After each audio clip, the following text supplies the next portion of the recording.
पर blue area saver foods वाली branch को कौन नहीं जानता। जो लोग पुलाव कबाब के शौकीन हैं वो अक्सर यहाँ पर पाए जाते होंगे, और जो लोग ब्लू एरिया में जॉब करते हैं वो भी यकीनन लंच टाइम के लिए हमारी तरह इधर ही आते होंगे।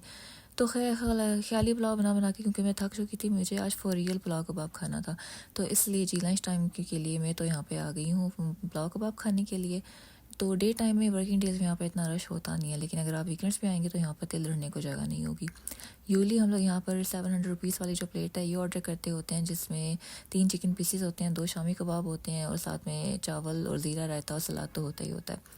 तो चावल ये आपको कम्प्लीमेंट्री भी सर्व करते होते हैं और दोबारा आपको ज़ीरा रायता भी कम्प्लीमेंट्री सर्व किया जाता है।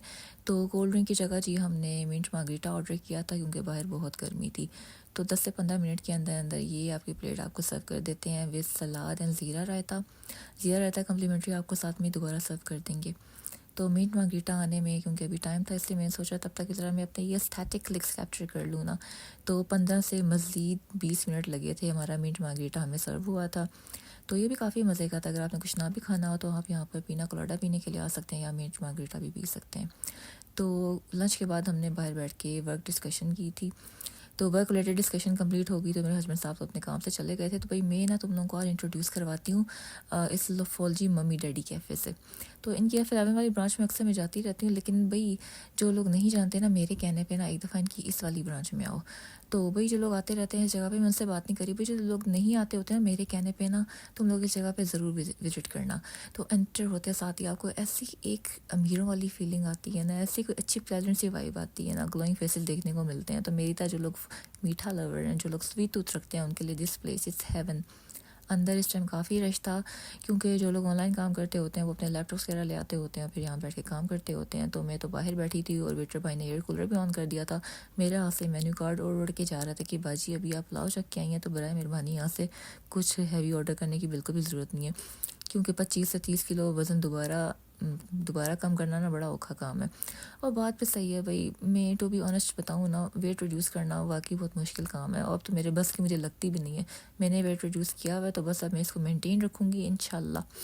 तो यू नो व्हाट, मैंने इस मम्मी डैडी माहौल में बैठ के ना मीठी लस्सी पीनी थी, तो इस वजह से मैं यहाँ पर आई थी। तो वैसे भी जितनी गर्मी थी, या तो आप यहाँ पर मीठी लस्सी ऑर्डर करें या नमकीन लस्सी ऑर्डर करें, दोनों ही अच्छे ऑप्शन हैं।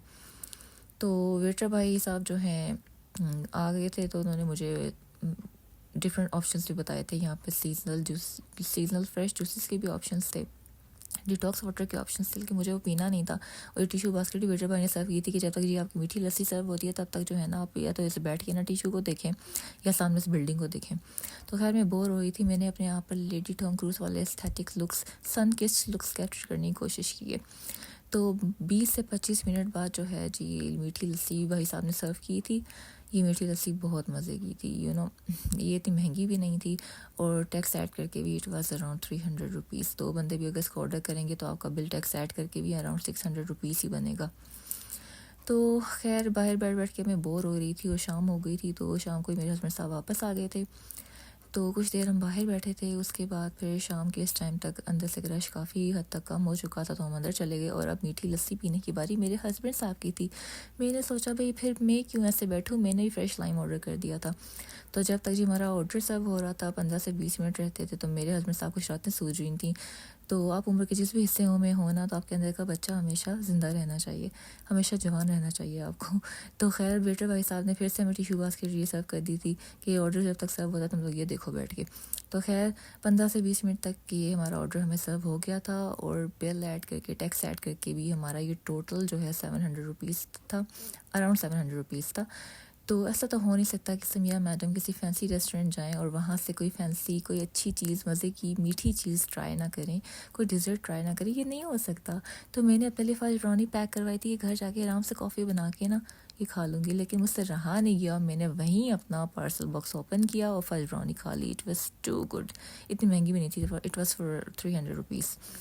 तो अब रात हो गई थी और डिनर का टाइम था। मेरे हस्बैंड साहब डिनर स्किप नहीं करते, तो इस वजह से हम लोग आ गए गुलबर्ग ग्रीन्स। तो जो लोग गुलबर्ग ग्रीन्स रहते हैं वो जगह से अच्छी तरह वाकिफ़ होंगे। पहले यहाँ पर जायका रेस्टोरेंट था और यहाँ पर शमा कुजीन है। इनका जो सिटिंग एरिया है पर्सनली मेरा बहुत फेवरेट है, इनका जो मजलिस एरिया। तो खाने में जी मेरे हस्बैंड साहब ने दाल माश ऑर्डर की थी, चपली कबाब थे और ये तंदूरी रोटियाँ थी, और ये बहुत ही मज़े की कॉम्प्लीमेंट्री अमरूद चटनी थी। खाना बहुत मज़े का था। तो खैर मेरे आज के वेले व्लॉग का एंड यहीं पे होता है। अपना बहुत सारा ख्याल रखिएगा। इंशाल्लाह एक नए वेले व्लॉग के साथ बहुत जल्दी मिलेंगे। अल्लाह हाफ़िज़।